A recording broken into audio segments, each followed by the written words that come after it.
This story is titled, Fiancé's Parents Demanded I Pay Off Their Mortgage as a Respect Token. I refused and canceled the engagement. Hi everyone. Before we dive in, a quick favor. If you enjoy content like this, please hit the subscribe button. It's free, supports the channel, and make sure you never miss out on amazing videos. Alright, let's get started. Hey guys, so I never thought I'd be writing about my personal life like this, but I guess life throws you some stuff you just can't make up. I'm a 29-year-old guy, and for the last year, I really thought I had everything figured out. I was engaged to this amazing woman, Lauren, and I was genuinely excited about building a future with her.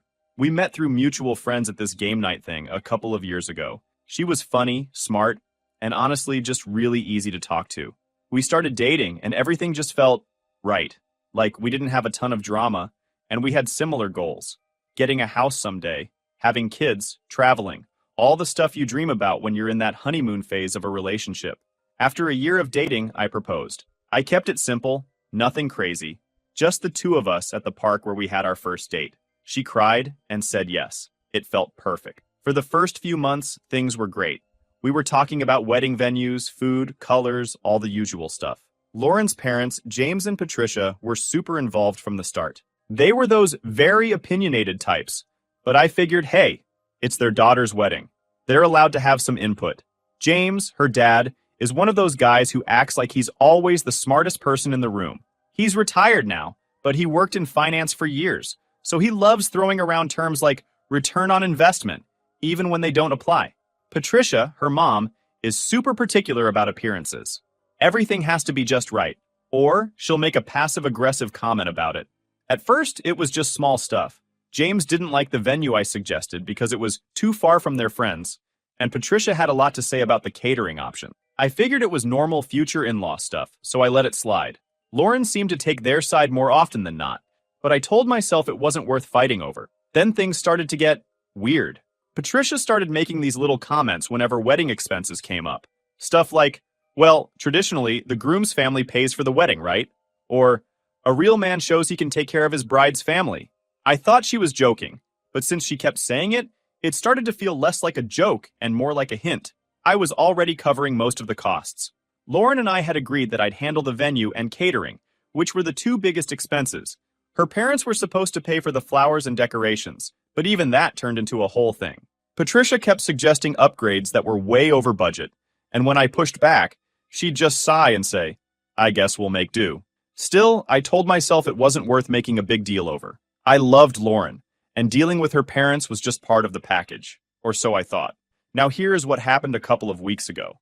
We were having dinner at Lauren's parents' house. Things were normal at first. James was talking about golf. Patricia was showing us some Pinterest board for wedding ideas. Then, completely out of nowhere, James turns to me and says, We've been meaning to talk to you about something important. I thought maybe he was going to give me some fatherly advice or ask about my job, but no. He straight up says, In our family, it's customary for the man marrying into the family to take on a significant responsibility as a sign of respect. For us, that means paying off our mortgage. I almost choked on my drink. I literally laughed because I thought he was kidding. When I realized he wasn't, I asked, Wait, you're asking me to pay off your house? He nodded, completely serious, and said, It's not just a request. It's a tradition in our extended family. It shows that you're committed to providing for your wife and her family. I didn't even know what to say. I looked at Lauren, expecting her to jump in and tell her dad that this was ridiculous, but she just looked uncomfortable and said, We'll talk about it later. I tried to play it cool for the rest of the dinner, but my mind was spinning. What kind of tradition involves demanding tens of thousands of dollars from your future son-in-law? And why hadn't Lauren warned me about this before? When we got back to my place, I brought it up immediately. What was that about? I asked her. Your dad just asked me to pay off his mortgage. Did you know about this? She hesitated and then said, I didn't know he was going to ask tonight, but yeah, I knew he might bring it up at some point. I was stunned. And you didn't think to tell me? She looked defensive and said, I didn't think it was a big deal. I figured we'd talk about it when the time came. I was completely floored. Lauren, this isn't just some minor favor. They're asking me to pay off their house. That's insane. She sighed and said, Look, I know it's a lot, but it's important to them. They've done so much for me, and this is just how they do things in our family. I asked her if she thought it was reasonable, and she said, Maybe we can figure something out. You've got savings, and we could take out a small loan if we need to. I was stunned how she's so convinced with this nonsense. This was about knowing my worth and refusing to be walked over. I told her I wasn't comfortable with it, and she said, "Let's just think about it, okay? I don't want to upset them." Over the next few days, her parents kept bringing it up.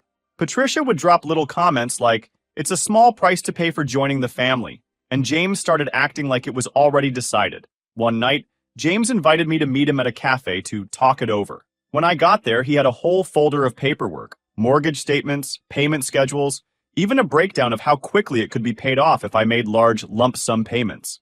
He acted like we were finalizing a business deal. He even said, "This isn't just about the money. It's about respect. Once the mortgage is cleared, you'll gain a lot of standing with our family." I couldn't believe his boldness. I told him I needed time to think about it. But in my head, I was already done. There was no way I was going to do this. That night, I started questioning everything. If this was how they were acting now, what would the future look like? How many more family traditions would they spring on me? And why wasn't Lauren standing up for me? I don't have the answers yet, but I know one thing. This isn't normal. Am I the only one who thinks this? Tell me guys what you think. I'll start posting updates if they don't cancel this stupid tradition thing. Update 1. Hey guys, so the whole situation was sitting heavy on my mind for days, like a weight I couldn't shake off. I mean, who does this? Who demand their son-in-law to pay off their mortgage? So after I met with James, I woke up the next morning still trying to process everything. I couldn't stop thinking about the way James had laid out those mortgage papers like we were negotiating a contract. I kept asking myself, what kind of family operates like this? I wanted to talk to Lauren again, but every time I brought up her parents, she got defensive. That day, I decided to put my foot down. I told her we needed to have a serious conversation about this so-called tradition and where her priorities were.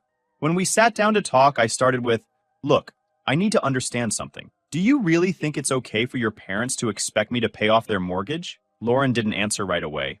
She looked uncomfortable, like she didn't want to pick a side. After what felt like forever, she finally said, "It's not about the money. It's about respect. In their eyes, this shows you're serious about becoming part of the family." I stared at her, trying to stay calm. "Lauren, I am serious about you. That's why I proposed. But paying off someone else's house? That's not love or respect. That's something else entirely." She sighed and said, "I get it, okay? I get why you're upset. But you have to understand. They're old-fashioned. My dad believes the man marrying into the family should take on a big responsibility to prove he's ready." That explanation didn't sit right with me. It wasn't just old-fashioned. It felt manipulative. And the more I thought about it, the more it felt like they were using Lauren to get to me. Things only got worse from there. Over the next week, Patricia started dropping even more pointed comments. Whenever we were around her, she'd find a way to bring up how much they'd sacrificed for Lauren growing up. One day, she went on this long rant about how they'd put Lauren through private school and helped her buy her first car. She finished with, "We've always done everything for her, and now it's time for her future husband to step up." I wanted to scream. They were acting like paying off their house was some rite of passage, like I wasn't worthy of marrying Lauren, unless I handed over my life savings. James, meanwhile, doubled down on his strategy. He started texting me links to articles about family traditions in different cultures, and even sent me a list of wealth-building tips for young couples. The nerve of this guy, like I didn't already know how to manage my money. When I told Lauren about it, she brushed it off. "That's just how my dad is," she said. "He likes to make things a big deal." It wasn't just the mortgage that was eating at me. It was the way they were treating me, like I was some cash machine they could manipulate. Every time I tried to stand my ground, they acted like I was being selfish. One evening, Patricia actually said, "It's not like we're asking you to do something outrageous. It's a house. It's an investment for the family's future." The family's future? Whose future were we even talking about? Certainly not mine. Lauren and I hadn't even started saving for our own house yet, and they wanted me to sink tens of thousands into theirs. Even if I already have a house, I would still use this money for our honeymoon, not on her parents' mortgage. I started wondering how long they'd been planning this. Was this something they'd talked about before I even proposed? Did Lauren know all along and just not tell me? Then came the dinner that nearly broke me. James and Patricia invited us over, saying they wanted to clear the air. I hoped, naively, that they were going to apologize or at least back off a little. Instead, James launched into this long speech about how their family had a tradition of supporting each other, and how this was my chance to show I was ready to be part of something bigger than myself. He even tried to blackmail me by bringing up Lauren's grandparents. When my father-in-law got married, he helped his wife's parents buy their first home, James said. "It's just how we've always done things." I couldn't hold back anymore. I looked him in the eye and said, With all due respect, that's not how my family does things. My parents taught me to work hard and build something for myself, not take on someone else's debt. James didn't like that. He gave me this patronizing look and said, "You're still a boy. You'll understand when you're older." That was it for me. I stood up, excused myself, and told Lauren I'd wait for her in the car. I couldn't sit there and listen to them lecture me about how I wasn't measuring up to their ridiculous standards. Later that night, Lauren and I had another argument. I told her I couldn't keep going like this, that her parents were crossing every boundary imaginable. She got defensive again, saying, "Why are you making this such a big deal? It's not like they're asking you to pay it all at once. We could work something out." "Work something out?" I snapped. "Lauren, this isn't a negotiation. This is my life we're talking about. My savings, my future. How can you expect me to just hand it over?" She didn't have an answer. Instead, she just kept saying, "I don't want to fight about this. Can't we just figure it out together?" But we weren't figuring it out together. It felt like I was fighting this battle alone, and Lauren was just watching from the sidelines. The final straw came when Patricia called me directly. She said she wanted to talk woman to man, which was already weird, but I went along with it. She started by saying how much they loved me and how they were so excited to have me in the family. Then she shifted gears. "You know," she said, "this isn't just about the money. It's about trust. If we can't trust you to take care of something as simple as this, how can we trust you to take care of Lauren?" I couldn't believe what I was hearing. I told her, "This has nothing to do with trust. It's about what's fair. And what you're asking for isn't fair." Patricia didn't like that. She said, "I'm just worried about how this will look to the rest of the family. If you refuse, people might think you're not serious about this marriage." I told her I wasn't going to change my mind, and she hung up on me. By this point, I was starting to feel like I didn't even recognize the family I was marrying into. The Lauren I fell in love with would never have gone along with this. Or at least, that's what I thought. But every time I tried to talk to her about it, she acted like I was the problem and that I should move past it. But how could I move past it? Her parents weren't just asking for money. They were testing how much control they could have over my life. And Lauren wasn't standing up to them. That's when I realized this wasn't just about the mortgage. This was about power. And if I didn't draw the line now, I might never get the chance. I don't know where this is heading to, but I feel like something has to give. And soon. Thank you guys for all your comments. It makes me more comfortable venting in here. I'll keep you updated. Update 2. Hey again, you won't believe how things unraveled. Okay, so at this point I couldn't keep pretending everything was fine. I was already feeling the weight of their demands. And it wasn't just about the money anymore. It was about what this all said about Lauren and her family. But even as I thought about ending things, I couldn't shake the feeling that there was more to this than they were letting on. The way James and Patricia kept pushing didn't feel like normal boldness. It felt calculated, almost like they had a plan. That night, after another pointless argument with Lauren where she basically told me to stop overthinking, I decided to do some digging. It started with something simple. Remember that meeting with James at the cafe that felt more like a business negotiation? That time, he left a folder there. I hadn't thought much of it at the time, but now I couldn't stop wondering what might be in there. I remembered that he'd been oddly protective of the folder, flipping through it like it was the key to their whole argument. I texted Lauren, asking if she could ask her dad about it. She replied almost immediately, "Just drop it. It's not important." That made me even more suspicious. Lauren wasn't one to dismiss things like that so quickly. And honestly, I was tired of playing nice. I decided to call James directly. "Hey James," I said, keeping my tone casual. "I was thinking about our meeting the other day, and I remembered you had some papers with you. You left them behind, didn't you?" There was a pause, just long enough to make me think I'd hit a nerve. Then he said, "Oh, those were nothing. Just some financial notes I was working on. Don't worry about it." Yeah, I didn't believe that. The next day, I went back to the cafe to see if they'd kept the folder. I know it sounds paranoid, but I needed to see for myself what he was so eager to hide. To my surprise, the manager handed it over without hesitation. "Someone left this a while back. No one's come for it, so it's yours if you need it." Inside the folder was a mix of random documents, mortgage statements, a few receipts, and what looked like notes James had written to himself. At first glance, it was exactly what he'd said, just financial stuff. But then I noticed something odd. One of the receipts wasn't for anything related to their house. It was for a payment to a place called Alden Ridge Estates. I'd never heard of it before, so I Googled it. Turns out Alden Ridge isn't a mortgage company or a bank. It's a luxury rehab center. That's when things started clicking. I dug deeper, cross-referencing the receipts with the notes James had scribbled in the folder. It didn't take long to piece it together. James had spent months at Alden Ridge, and it wasn't cheap. The rehab center catered to high-profile clients, offering discreet treatment for things like gambling addiction. Turns out, the mortgage wasn't the issue at all. They were trying to cover the cost of James's rehab. Suddenly, everything made sense. The urgency, the constant pressure, the way Patricia kept talking about sacrifices they'd made. It was all a cover for the mess James had created. I couldn't believe they were trying to pass this off as a family tradition. They weren't just being entitled, they were outright lying. That night, I confronted Lauren. "Do you know what Alden Ridge Estates is?" I asked her, holding up the receipt. Her face went pale. "Where did you get that?" "It doesn't matter," I said. "What matters is that your parents have been lying to me. They don't want me to pay off their mortgage. They want me to cover James's rehab. Did you know about this?"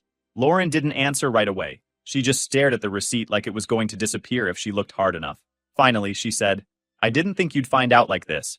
So, she did know. I felt a mix of anger and betrayal bubbling up inside me. "How long have you known?" She sighed and sat down on the couch. "My dad went to rehab last year. He had a problem with gambling. It got bad, and my mom made him go.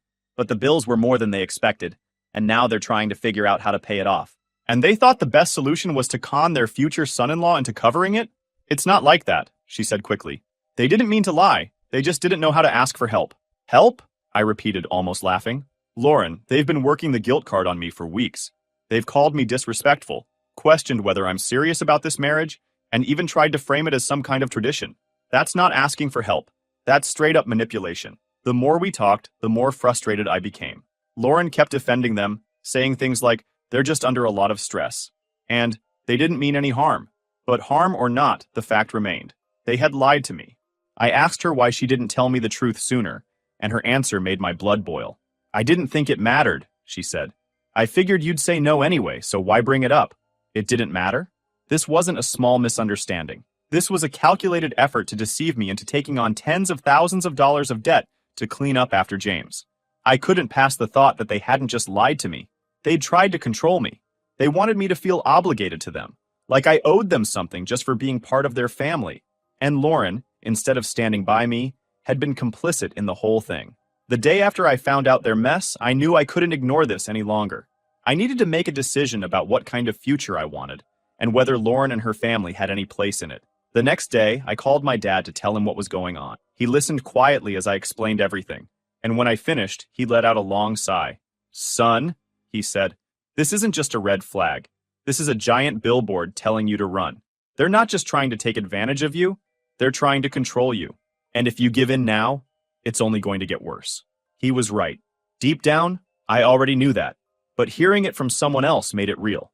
I told him I wasn't sure what to do next, and he said, "Just be honest with yourself. If this is how they act before you're even married, imagine what the rest of your life will look like." That hit hard, and he was right. When I got off the phone, I knew what I had to do, but I wasn't ready to face it yet.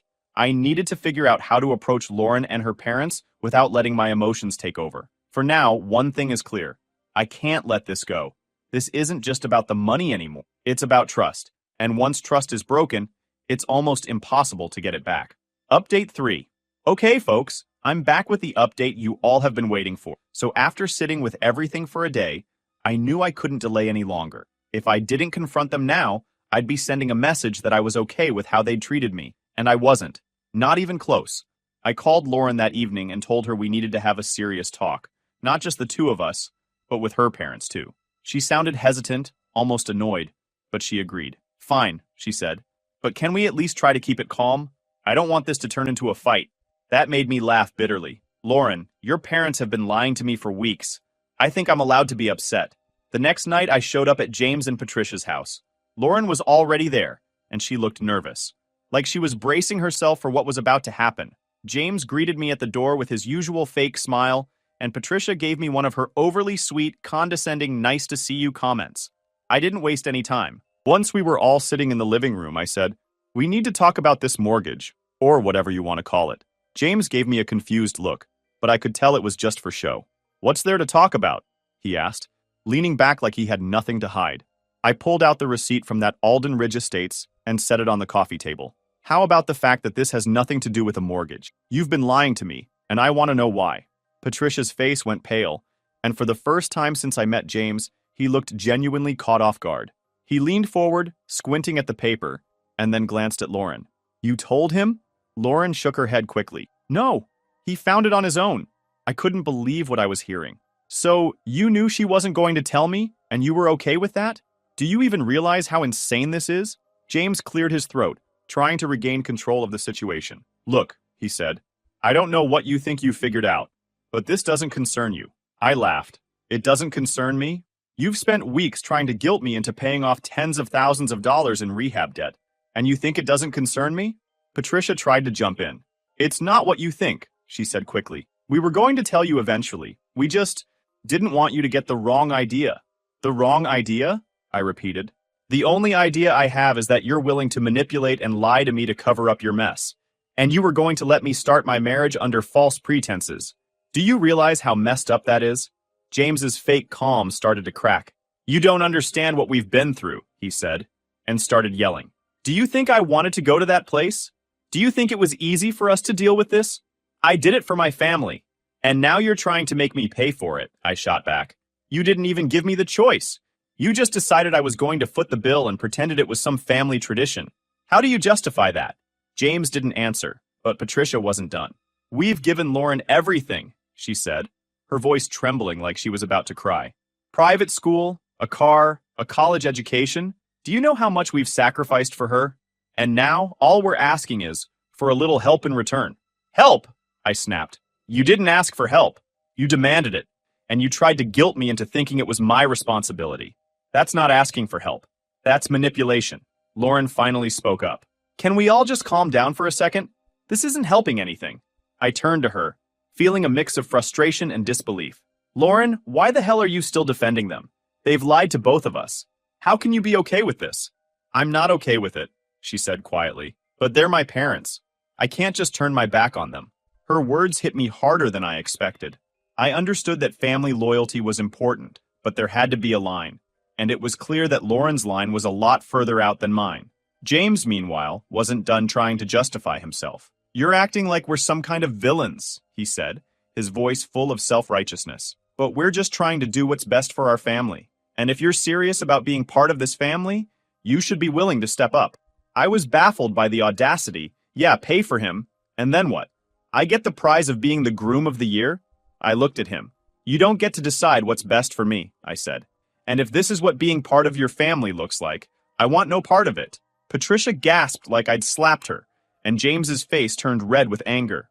Maybe you're not as committed to Lauren as we thought, he said. That comment was the last straw. I stood up and looked at Lauren, and said, I wanted to build a life with you, but you already broke the respect I held for you, and I can't marry into a family that treats me like a bank account, and doesn't even respect me enough to be honest. Lauren looked like she was about to cry, but she didn't say anything. James started to say something, but I held up my hand to stop him. You've said enough, I told him. This conversation is over. I walked out of the house feeling a mix of anger, sadness, and relief. I didn't know what was going to happen next, but I knew one thing for sure. I couldn't keep letting them control me. When I got home, I sent Lauren a text. I need some time to think. Please don't call me for now. She didn't reply. Then, as if things weren't bad enough, I got a call from one of my coworkers. He told me that James had called him, asking questions about my finances, and implying that I wasn't responsible enough to handle a family. That was it. The line had been crossed. That was it. The line had been crossed. I called Lauren and told her we needed to meet, but this time I wasn't looking for a conversation. It was closure.